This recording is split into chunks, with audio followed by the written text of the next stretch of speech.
Hi dear friends, मैं Pawan Singh biology के इस चैनल पर आपका स्वागत करता हूं। आज का मेरा टॉपिक है सेक्सुअल रिप्रोडक्शन इन ऑर्गेनिज्म। इसमें देखिए, पहले हम जानते हैं सेक्सुअल रिप्रोडक्शन होता क्या है। सेक्सुअल रिप्रोडक्शन में दो पेरेंट्स की आवश्यकता होती है।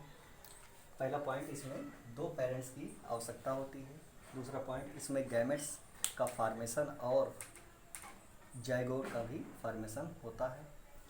अगला पॉइंट इसमें ये है कि इनके द्वारा जो ऑफ स्प्रिंग का फॉर्मेशन होगा वो अपने उनके पेरेंट के समान नहीं होता। क्यों? क्योंकि इसमें वेरिएशन पाया जाता है। अब देखते हैं फेजेस ऑफ सेक्सुअल रिप्रोडक्शन।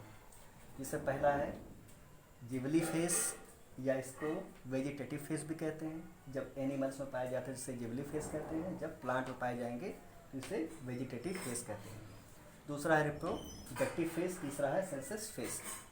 अब देखिएगा, बर्थ से लेकर 30 ईयर्स तक का जो ड्यूरेशन होता है वो कहलाता है जिबली फेस, और 13 ईयर्स से लेकर 50 ईयर्स तक का जो ड्यूरेशन होता है वो कहलाता है रिप्रोडक्टिव फेस, और 50 ईयर्स से लेकर डेथ तक का जो ड्यूरेशन होता है वो कहलाता है सेंसस फेस।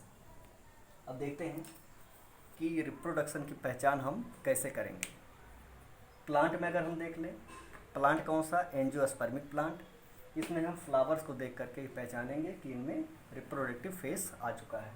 जैसे एंजियोस्पर्म प्लांट में फ्लावरिंग की क्रिया को अगर हम देखें तो इसमें 3 प्रकार के प्लांट्स होते हैं, एनुअल, बाइनियल, पेरिनियल। एनुअल और बाइनियल में जो फ्लावरिंग की क्रिया होती है वो 1 टाइम होती है। पेरिनियल में इंटर फ्लावरिंग पीरियड, जैसे इसे रिकवरी फेस भी कहते हैं। एग्जाम्पल इसका हम ले लेते हैं मैंगो और एप्पल। जैसे देखेंगे, आम का अगर हम मैंगो का अगर हम ले लें तो 1 साल पहले इनमें फ्लावरिंग की क्रिया हुई है, और इस साल भी फ्लावरिंग की क्रिया हो रही है, जिसे हम बौर भी कहते हैं। कुछ ऐसे फ्लावर्स होते हैं जो अनसेचुअल फ्लावरिंग फिनोमेनन करते हैं, मतलब असमान रूप से पुष्पीकरण की क्रिया करते हैं। जैसे एग्जाम्पल हम बम्बू का ले लें, जिसे हिंदी में हम लोग कहते हैं बाँस। बाँस के पौधे को देखें तो फ्लावर्स 1 इन लाइफ टाइम, अपने पूरे जीवन काल में एक बार फ्लावरिंग की क्रिया करते हैं। आफ्टर 50 से 100 ईयर, मतलब 50 से 100 वर्षों में एक बार ये फ्लावरिंग की क्रिया को करते हैं। प्रोड्यूस फ्रूट एंड डाई, इसके बाद ये फ्लावर्स, इसके बाद ये फ्रूट को प्रोड्यूस करते हैं, उत्पन्न करते हैं, उसके बाद इनकी मृत्यु हो जाती है।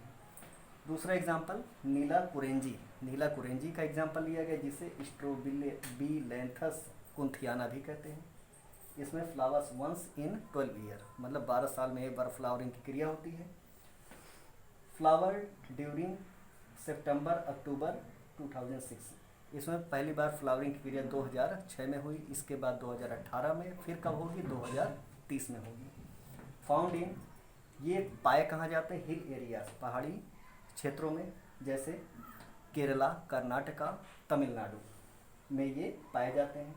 इनके फ्लावर्स कैसे होते हैं? ब्लू कलर के होते हैं। जब ये फ्लावरिंग की क्रिया करते हैं तो जहाँ पर ये पौधे पाए जाते हैं उसके नीचे एक कालीन की तरह इनके फ्लावर्स बिछ जाते हैं, जिसे देखने के लिए टूरिस्ट काफ़ी आकर्षित होते हैं। अब देखते हैं कि एनिमल्स में हम रिप्रोडक्टिव फेज को कैसे पहचानें। जैसे बर्ड्स को हम ले लें, इसमें कैसे पहचानेंगे? जब ये बर्ड्स एग को, मतलब लिखा है एग लेइंग ओनली सेसनली, मतलब जो ये एग को उत्पन्न करेंगे किसी एक विशेष मौसम में।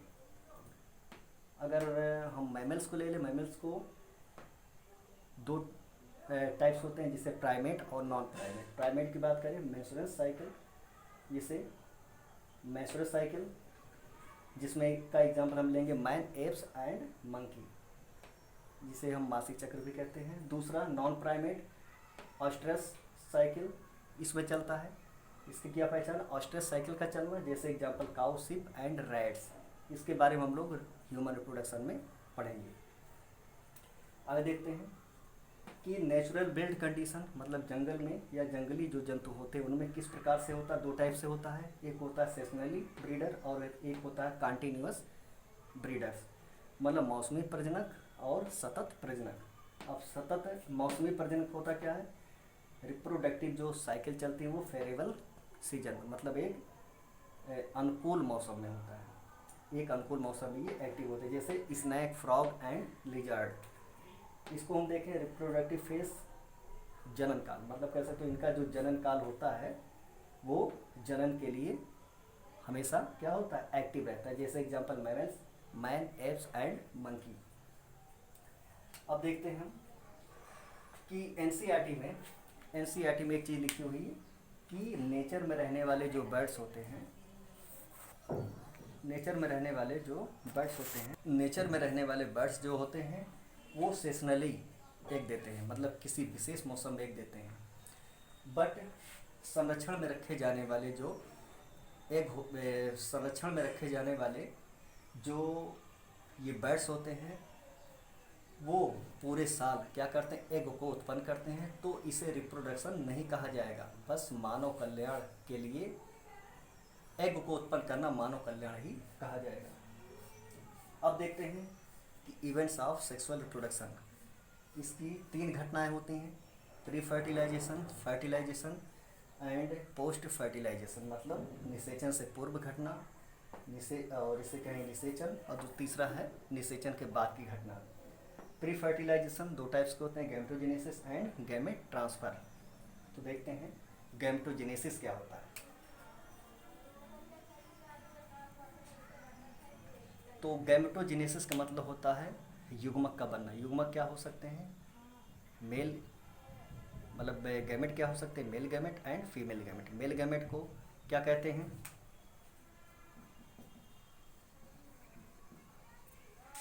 मेल गैमेट्स का एक नाम है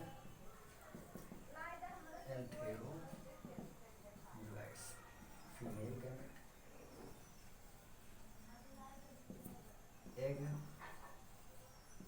या ओवम।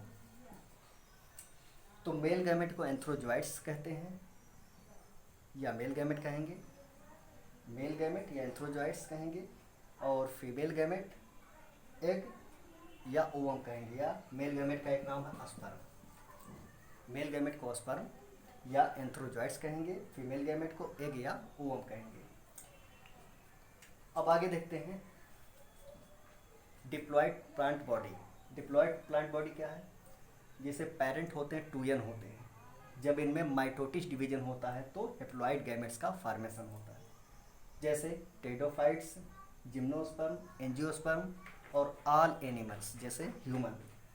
हेप्लॉइड पेरेंट बॉडी क्या होती है, देखिए इनकी जो पेरेंट होते हैं हेप्लॉइड होते हैं, इनमें मियोसिस डिवीजन होता है और अंत में हेप्लॉइड गैमेट्स का फॉर्मेशन होता है, जैसे मोनेरा, फंजाई और ब्रायोफाइट्स। आगे देखते हैं, अगला फेज आ जाता है सेंसस फेज।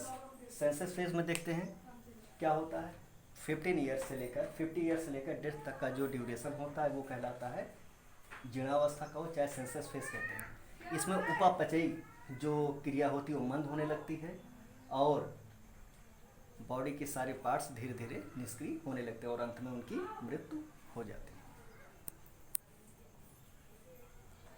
हाँ, थोड़ा सा और देख लेते हैं जो गैमेट्स हमारे होते हैं, कुछ एनसीईआरटी ने कुछ फिगर को दिया है, इसको थोड़ा समझ लेते हैं। गैमेट्स देखिए जो होते हैं होमोगैमेट्स या आइसोगैमेट्स। होमोगैमेट्स होते हैं या आइसोगैमेट्स होते हैं जब दोनों युग्मक यानी गैमेट्स समान हों, यानी मेल और फीमेल गैमेट जो होते हैं समान होते हैं, देखने में समान होते हैं, तो उसे कहते हैं होमोगैमेट्स। एग्जाम्पल सम एल्गी या क्लेडोफोरा। अगला हेट्रोगैमस।